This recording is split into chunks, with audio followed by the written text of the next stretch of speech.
Tout le monde, début de la 9e journée, ça fait une petite heure que je suis là, j'ai monté l'aile gauche.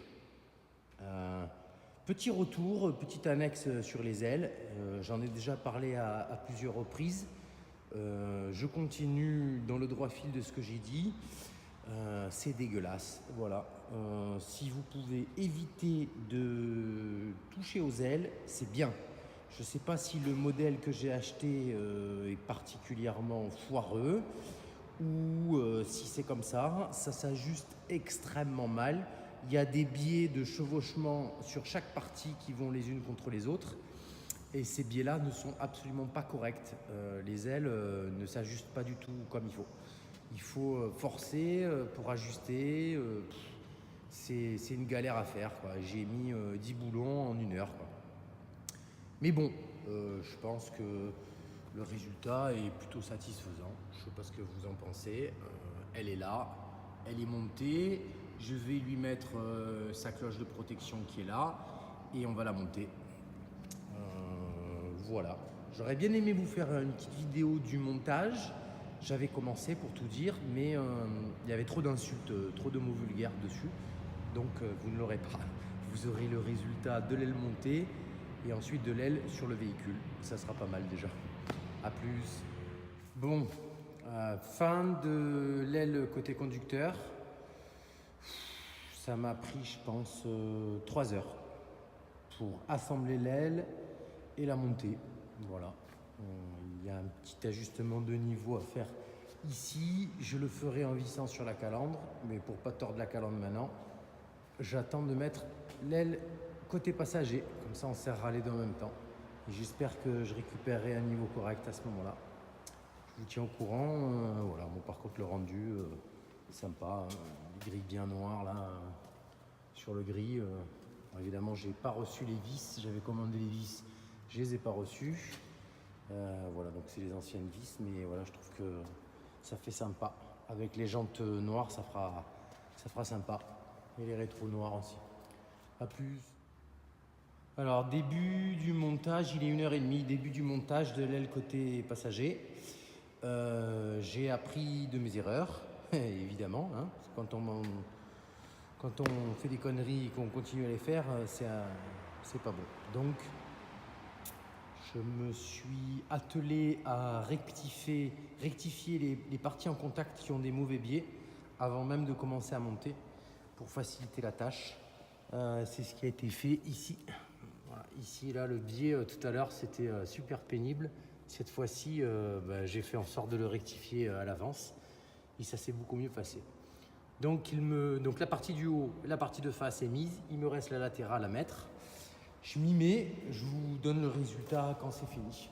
Voilà, tout à l'heure. Vous dire la partie de la pièce à récupérer, la face intérieure de l'aile.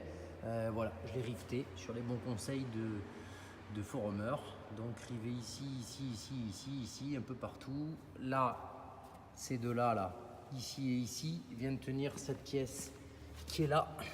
Voilà, qui a été collée avec une colle polymère qui vient récupérer la protection intérieure de l'aile. Elle vient se visser ici et ici. Voilà. Voilà ce qu'on peut dire sur ces satanées ailes. Je continue. Bon alors, aile conducteur posée, aile passager posée également. Bien mieux que l'autre. J'ai toujours un petit problème de niveau ici. Donc je pense qu'il devait y avoir une aile voilée, une partie qui était voilée. Comme c'est de l'aluminium, je vais redresser ça un peu plus tard.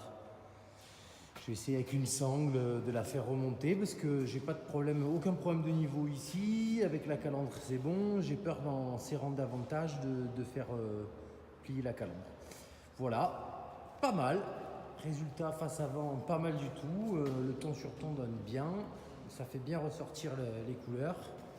Voilà, on va poser la grille et le capot et on aura fini le remontage. Il restera des branchements à faire. Mais bon, voilà. C'est plus grand chose. Et vu l'électricité qu'il y a dans le Land Rover, ça devrait aller vite. voilou, je reviens avec le capot et la grille pour un petit rendu final. A plus. Fin de la journée, opération remontage terminée. Il nous restera les vitres que je ne compte pas mettre dans l'immédiat, le pare-brise également et le câblage électrique. Le câblage électrique, je m'en occupe cette semaine. Pour ce qui est des vitres, je vais d'abord mettre un petit coup de polisseuse. Ça m'évitera d'avoir à les emplâtrer, à les préparer avant. Voilà. Donc ben voilà, c'est monté. La grille est en place, les phares, clignotants, les veilleuses, petite lettre Land Rover. Voilà. Voilà ce que ça donne. Petit tour rapide. Je ne m'attarde pas trop puisque je ferai une présentation plus poussée quand ça sera bien tout terminé.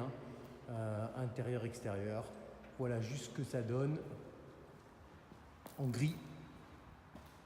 Alors j'ai pas reçu les rivets pour les enjoliveurs. Donc il n'y a pas les enjoliveurs.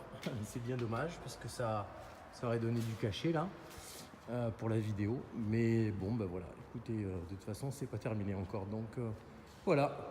Petite opération Land Rover gris. Bah écoutez, honnêtement, je suis très content. Une fois que les portières seront changées le jour où j'aurai un petit peu d'argent, on aura une carrosserie qui est plutôt propre. Voilà, la peinture c'est vraiment pas mal, je suis content de moi. Une fois qu'il y aura le polissage, ça sera encore mieux. Non, voilà, je suis content. Je suis content, ça valait le coup de se faire chier pendant, on va dire, allez, 9 journées, certaines longues, d'autres moins. Voilà. J'ai cramé 3 dimanches que j'aurais pu passer en famille. Voilà le résultat. À plus les amis.